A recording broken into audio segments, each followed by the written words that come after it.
Pretenda po ano dapo do kayo tabang sa mua labi na gid sa ang mga constituent no ikumpara nato sa una nga sus murag kabaw ra gid ang makagi og kangga no ang ato taong mga farmers luoy kayo dapo kayo og kaning expenses nga makapagawa sa ilang mga produkto kay ikan sa sulod di magid maagig sakyanan so aulo na pod paingon sa maagyo sakyanan paingon sa ato ang palengke so putin dako agid og ikatabang ning maong oristo labi na ni ato ang constructing karon sa po ang niyot.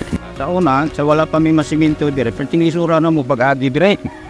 Pabilisad ultimo, kabaw maglisod pa gani mga lubong dire yo. Karon, dako kay mi pasalamat nga naanay siminto.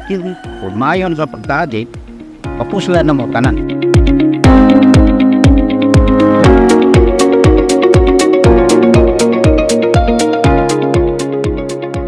Sa una is naman may tubig kaso lang ang kuan is lagyo ba.